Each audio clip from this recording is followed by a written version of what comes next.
we're going to enjoy a thrilling chess match where the white pieces brutally punish the Alekhine defense.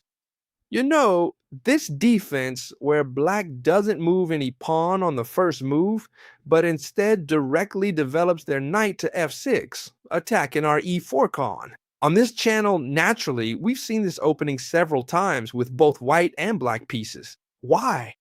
Because on this channel, we don't miss any opening. Let's see how the white player does it. Because the good thing about this opening with white is that now we can keep pushing our pawn while attacking a knight that, poor thing, won't have a good place to retreat properly. In this case, the knight moves to d5, as it's the best move on the board, the knight is centralized, and we obviously follow the logic. As always in these videos, we're going to try to learn a lot of lessons so that it can help us win many more games, right?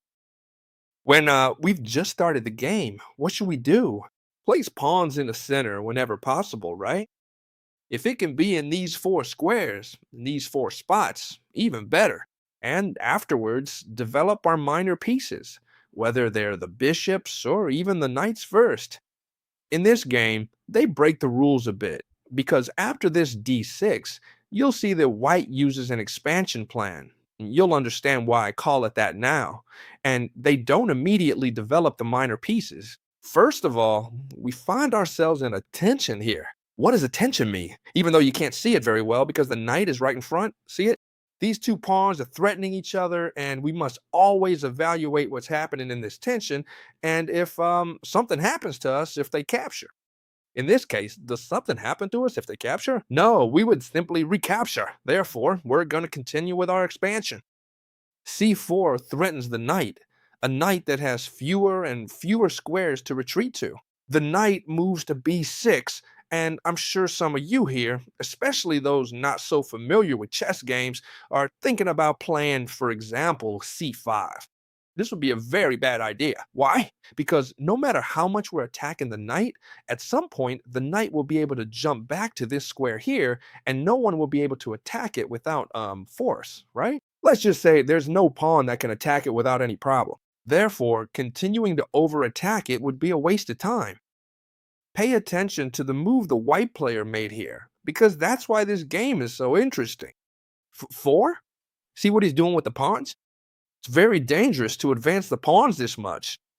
You should only do it if you know the line exactly. Why? Because, as you're saying, when we advance the pawns, it's like advancing all the defenders in soccer. What happens? It's easier for them to score a goal against us. See? There's a lot of space here. Easy for the black pieces to attack. Therefore, we must proceed with great caution. Pawn takes pawn. Obviously, we recapture with the f-pawn toward the center, because that way we'll have two pawns in the center instead of just one, right? And now the black pieces play c5, immediately attacking the d4 point. Would it be a good idea to capture that pawn? No, it wouldn't be a good idea. Even though it's completely free, capturing this pawn would leave us in a very bad situation.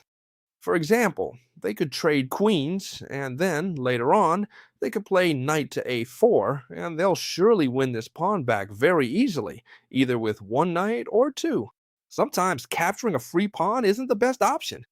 So what do we do if they're threatening the pawn with two pieces? Advance. We play d5. We have a good pawn structure in the center of the board. Mind you, we have a lot of space, but there's a downside.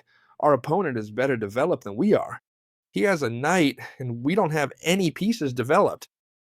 e6. They're threatening the d6 pawn again. Would it be a good idea to advance it? No, it wouldn't be a good idea to advance it now. Do you know why? Because, as I was saying, black could attack us very easily.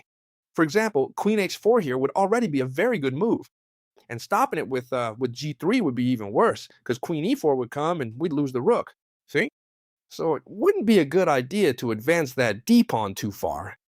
What do we have to do then? Well, leave this pawn alone for now. For example, play knight c3, finally developing a piece and covering this point here. The difference is that now, if they play queen h4, we can already play g3 because queen e4 doesn't exist. We have the knight covering this square. You understand the difference? So, black captures the pawn. What do we capture with? with the pawn, the queen, or the may. The best is with the pawn. This way, we have the two strong central pawns here again, which are always better than when there's a lone pawn. Watch out for black's move, c4.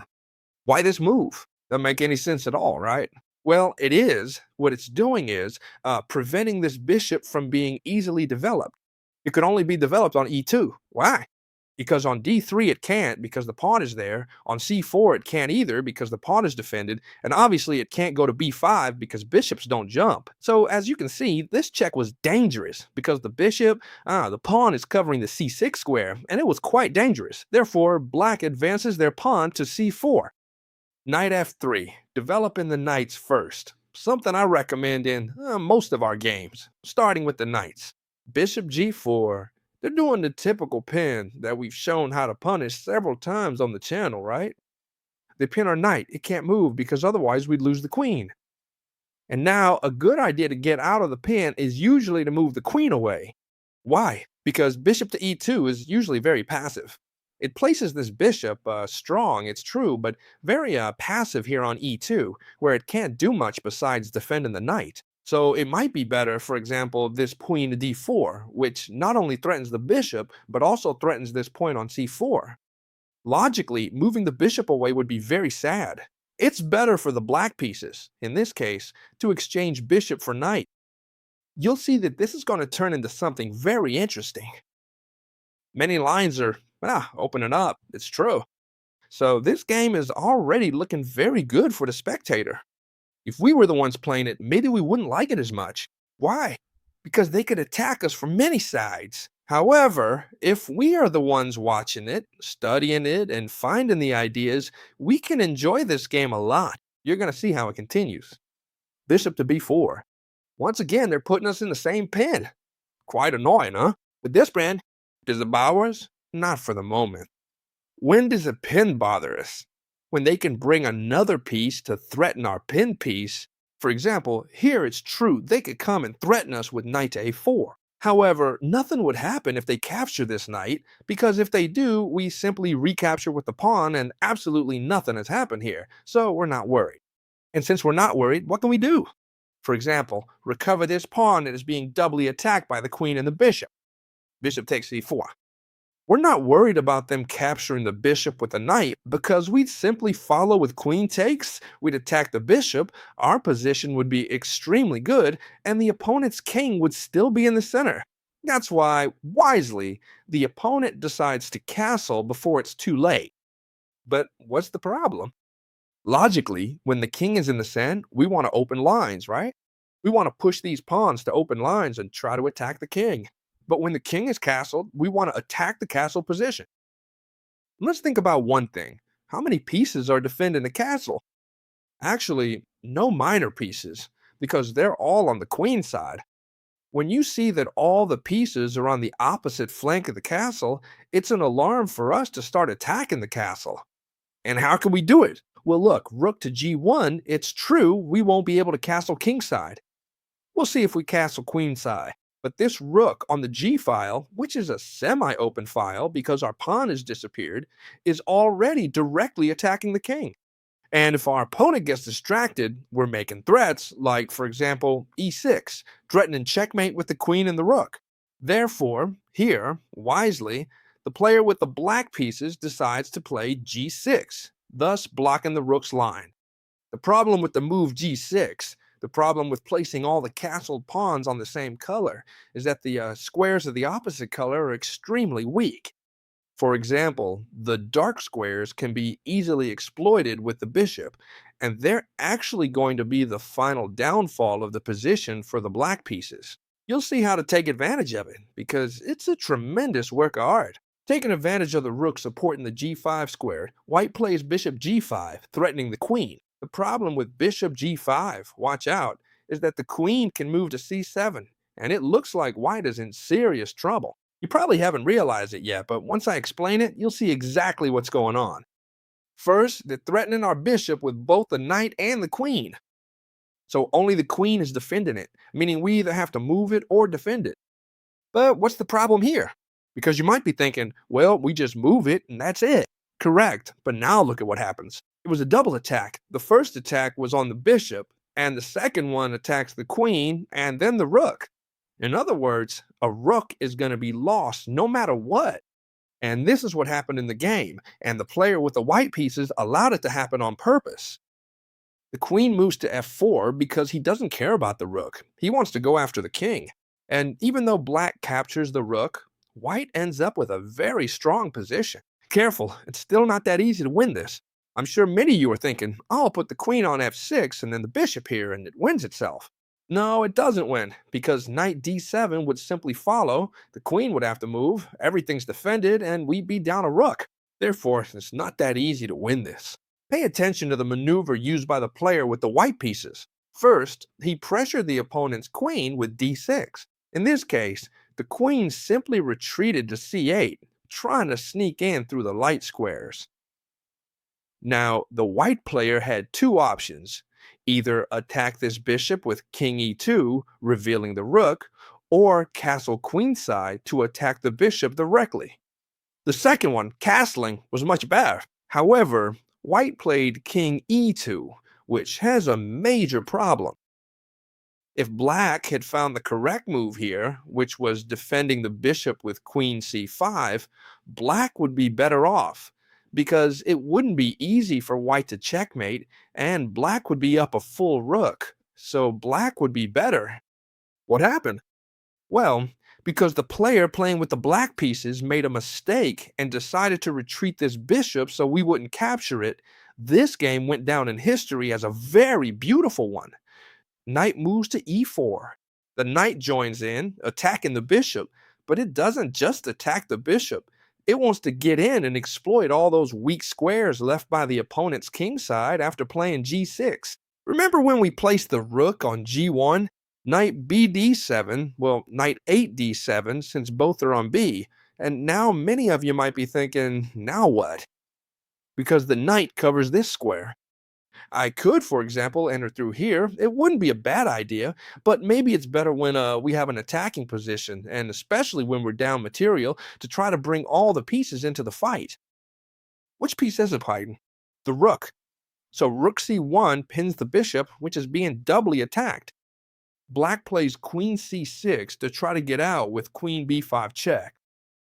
And here, pay attention to the wonderful move that the white player used, because it truly is wonderful. Rook takes bishop, sacrificing the rook. You can't take with the queen because we'd capture it. It must be taken with the knight. And when it's captured with the knight, once again, what we've done is deflect the opponent's pieces toward the queen side. So it wasn't necessary to focus only on the king side, but also to attack a bit on the queen side to draw pieces over there. And now, once the queen side is displaced, we can sneak in with our pieces to go after the king. Knight f3 check.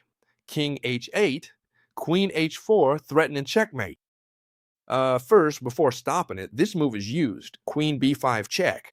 The king has to go somewhere safe, for example to e3, where the only possible check would be queen d3, and you can see for yourselves that the king escapes very easily, and wouldn't have any kind of problem, for example continuing with queen d3, king f2, and the king would escape without issue.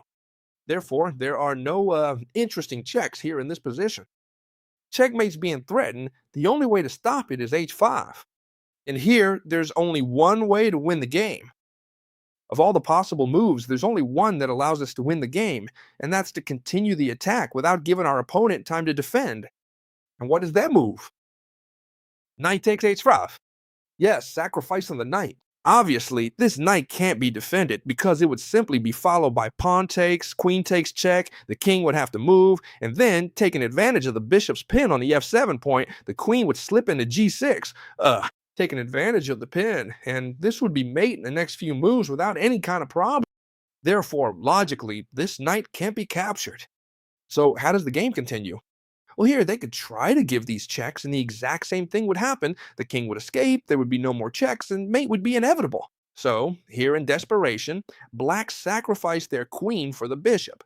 Taking advantage of being up material, they gave back material by capturing this bishop to be able to enter with checks on the defense. Two knights that are covering very well, but with the move king d4, both are threatened at once, so one will be lost. Knight e6, check. King takes d5. And now, as you can see, well, it's true, they can capture here.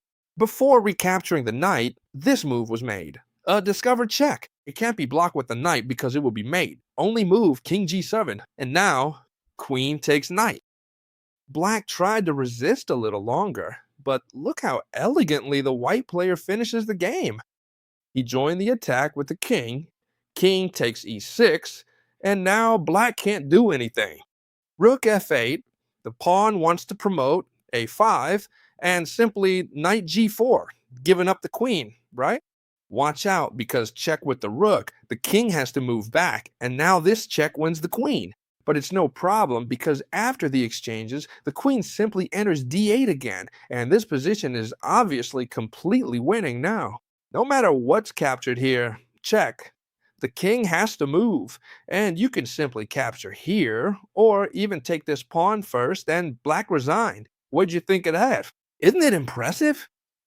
Just as impressive as the masterclass that Grandmaster Mauricio Flores has prepared for all of us. As you can see, take a close look at everything he has managed to accomplish, right? He's expertly interpreted a pawn structure, the King's Indian, which we can reach through many openings and transform it into a winning model. They put a lot of videos here. They're already available in Spanish and English, along with a lot of puzzles too, right? It's not just a video course. It's a video course with puzzles that you can try to learn from and see if you've done everything correctly, right? As you can see, there's all of this made by a Grandmaster, okay? One of the Grandmasters who understands positional chess better than anyone I know, Grandmaster Mauricio Flores. And he explains everything in video, very well explained. Grandmaster level concepts within everyone's reach. You have no idea how good this is, right? It took some effort to convince Mauricio to do something like this. You know the Grandmasters are in very high demand, especially Grandmasters of this caliber. So if you want to begin your training journey in a serious way, I highly recommend that you take a close look at it. I am personally asking you to do this because I worked on this course myself and I found the results to be truly impressive. I guarantee you. Otherwise, I wouldn't tell you. So it's available right down here in the description at a very reasonable price. You know how many hundreds of dollars a single lesson with a Grandmaster costs? Imagine this, with over 20 lessons. You'll see the price, but it's ridiculous. You're gonna love it. In fact, everyone who's joined has told me it's incredible, that they expected much less. So I'm very happy about that. And go check it out. It's right down here in the description. During the first few days, you'll even get an even lower price. So if you want to take advantage of it, there it is. It's up to you. Any questions regarding the purchase? If you have any kind of doubts, you can write to us and we'll resolve them immediately. I need everyone to start studying the right way, without rushing, okay? Without the headache of whether this will work or not. You can write to us for anything. We're here for whatever you need. Plus, Mauricio already told me that any questions you have about the course, something not clear, or something extra you want, he'll add it, no problem, at no cost. You don't know how valuable this is, right, friends? We're talking about a Grandmaster here. Besides, Mauricio Flores has one of the best-selling and most highly rated books in all of world chess, Chess Structures. It's great, so I hope you guys love this video. Please, if you haven't joined the masterclass yet, do it before the price goes up, because I promise you'll love it. Otherwise, I wouldn't be so pushy. And we'll see you tomorrow, as always, in the next video, friends. Bye.